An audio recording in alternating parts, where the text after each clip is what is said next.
যদি লক্ষ্য সাধন করতে চাও তাহলে সম্পূর্ণ মনোযোগ লক্ষ্যের দিকে থাকবে, আর কোথাও নয়। না কোনো ফলে, না কোনো ফুলে, না কোনো পাখির বাসায়। অর্জুনের মতো ভাবো, সম্পূর্ণ মনোযোগ লক্ষ্যের দিকে। এবার আমি আরো একবার জিজ্ঞেস করছি, কি দেখতে পাচ্ছ তুমি? শুধু লক্ষ্য প্রভু। প্রহার।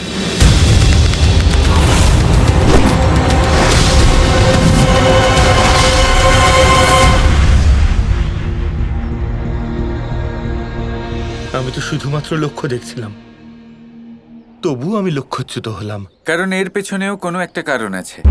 বান কে প্রহার করছে? আমি প্রভু। তুমি কি হাত দিয়ে বান চালাচ্ছ?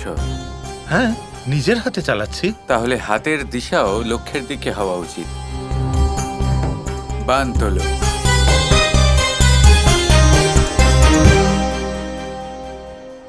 চোখ যেদিকে তাকিয়ে আছে, হাতের দিশাও সেই দিকেই থাকা উচিত। হাত একটা সরল রেখায় থাকবে। আমাদের শরীরের ভারসাম্য কোথা থেকে আসে? পা থেকে। সেটাও থাকবে লক্ষ্যের দিকে। ভারসাম্য বজায় রাখো।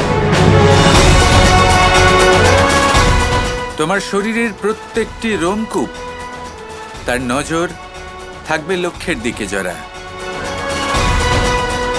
ভারসাম্য বজায় রেখে একটা সরল রেখায়। তোমার শরীরের প্রত্যেকটা রোমকূপ এখন কি দেখতে পাচ্ছে?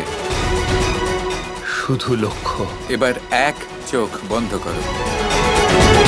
প্রহা।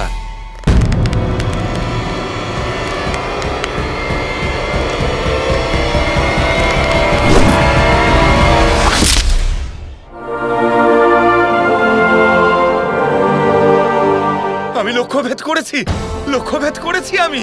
খুব ভালো জোড়া। এদিকে এসো। এটাই হলো ধনুর্বিদ্যার প্রথম নিয়ম।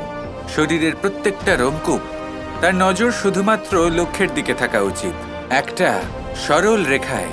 আর শরীরে ভারসাম্য। ভারসাম্য থাকা প্রয়োজনীয়। আবার একবার করা যাক।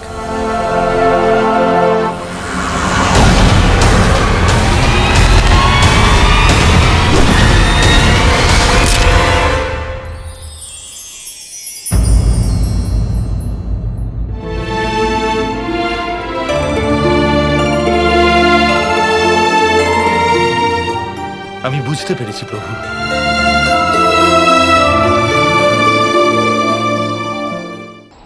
তুমি খুব ভালো করেছো জরা। এবার ওঠো। এবার যদি অর্জুনের মতো সর্বশ্রেষ্ঠ ধনুর্ধর হতে চাও তাহলে অনুশীলন করতেই হবে। অনুশীলন করো জরা।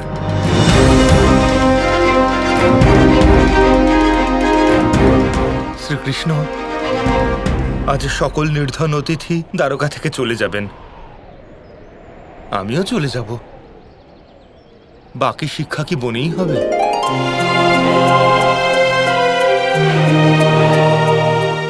আরে মূর্খ, তুমি নিজেই চলে যাবার কথা কেন বলছো? কিছু সময় আরো বরং এখানে থেকে যান। আপনি শ্রীকৃষ্ণের থেকে আরো ভালোভাবে ধনুর্বিদ্যার জ্ঞান নিতে পারবেন। আর এখন তুমি নিজেই আপনাকে প্রতিশ্রুতি দিয়েছেন, এবার তো আপনি একজন মহান ধনুর্ধর অবশ্যই হবেন।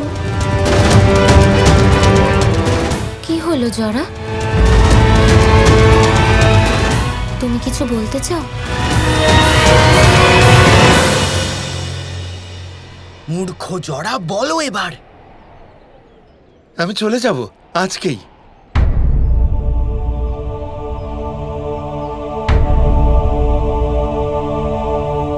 দ্বারকাধীশ, আপনাদের সবাইকে প্রণাম।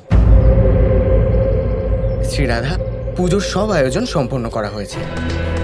দ্বারকাধীশ, আপনাদের জন্য সবাই অপেক্ষা করছে।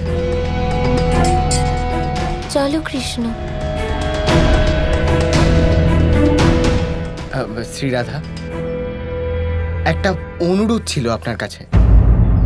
জরা তো দ্বারকাধীশের শিষ্য, তাহলে কি আপনার মনে হয় না যে জরাকেও এই পুজোয় সম্মিলিত করা উচিত? যদি আপনাদের দুজনের ইচ্ছা থাকে তবে। ঠিক কথা। জরা, আজ তুমি দ্বারকাতেই থেকে যাও, পুজোয় সম্মিলিত হও। চলো আমাদের সাথে।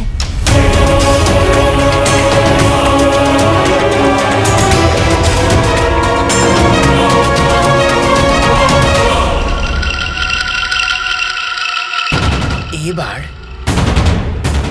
আমি ততক্ষণ জরাকে দ্বারকা নগরী থেকে যেতে দেব না যতক্ষণ না আমার কার্য সম্পন্ন হয়ে যাচ্ছে।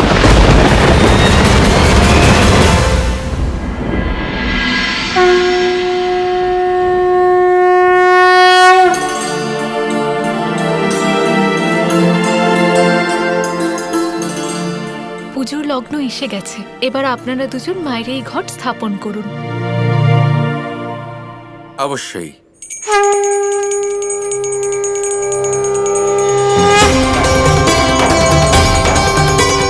ज्ञानिनामपि चेतासि देवी भगवती सा बलादा कृष्यमोहाय महामाया प्रयच्छति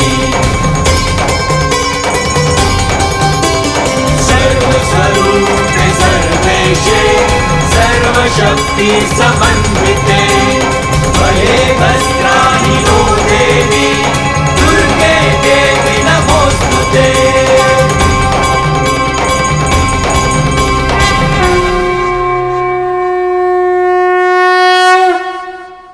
পিতামহ, আমাকে বলবেন দুর্গা মায়ের পুজো বছরে দুবার কেন হয়? একবার এখন আর একবার চৈত্র মাসে। এর পিছনে একটা গাথা আছে, একটা কারণ আছে। সেই জন্যই তো আমি আপনাকে জিজ্ঞেস করলাম। আমি জানতাম আপনি নিশ্চয়ই জানবেন। হ্যাঁ কৃষ্ণ, তুমি তো মায়ের কাহিনী শোনাতে ভালোবাসো, তাই না? বলো আমাদের। হ্যাঁ কাকাশ্রী, পুজো করার পিছনে যদি এত বড় কারণটাই আমরা না জানি, তাহলে প্রকৃতভাবে পুজো উপভোগ করব কি করে? অত্যন্ত সুন্দর এক কাহিনী আছে। নবরাত্রির এই সময় এবং শ্রীরামের মধ্যে কি সম্পর্ক রয়েছে, এর আসল কাহিনী। এই কাহিনী তো কখনো শোনাওনি, সবাইকে শোনাও না। আসুন শুরু করা যাক। সবাই বসে পড়ুন। হ্যাঁ কাকাশ্রী।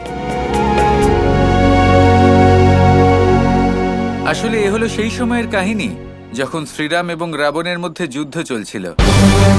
এই যুদ্ধ অনবরত চলতেই থাকছিল।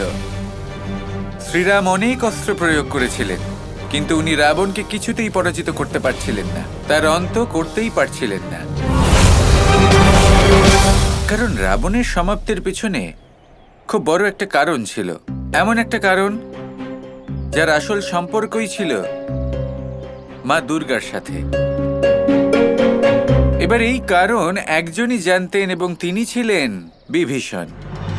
আর বিভীষণ শ্রীরামকে সাহায্য করলেন।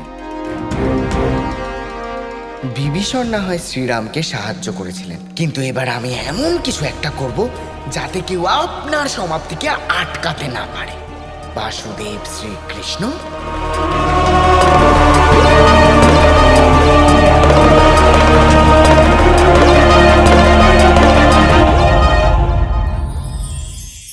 এই সংসারের প্রত্যেক বস্তুর, প্রত্যেক পরিস্থিতির, প্রত্যেক আবেগের দুটি দিক আছে। এর মধ্যে পার্থক্য করা সম্ভব শুধুমাত্র দৃষ্টিভঙ্গির দ্বারা। যদি কোনো ব্যক্তি পর্বত শিখরে দাঁড়িয়ে থাকেন, তাহলে উনি এটাই দেখতে পাবেন যে এই জলের ধারা সমুদ্রের দিকে বয়ে চলেছে। আরেক ব্যক্তি যিনি সমুদ্রের কাছে দাঁড়িয়ে আছেন, তার এটাই মনে হবে যে এই জলের ধারা সমুদ্রের দিকে আসছে। এখানে বিষয়টা হলো দৃষ্টিভঙ্গির, আর এটাই সময়ের সাথেও হয়ে থাকে। অনেক সময় মানুষ চিন্তিত হয়ে পড়েন, ত্রস্ত হয়ে পড়েন যে তার কাছে হয়তো খুব কম সময় আছে, তাতে তিনি অনেক কিছুই করতে পারবেন না, আর একটু সময় থাকলে খুব ভালো হতো। তিনি এইভাবেও ভাবতে পারেন যে অল্প হলেও সময় বাকি তো রয়েছে, অর্থাৎ যা অবশিষ্ট আছে তাকে সংরক্ষণও করা সম্ভব, তাতে জীবন যাপনও করা সম্ভব। আর এটা নির্ভর করছে আপনার ওপর। তাই দৃষ্টিভঙ্গি ইতিবাচক রাখুন আর আমার সাথে ভালোবেসে বলুন রাধা রাধা।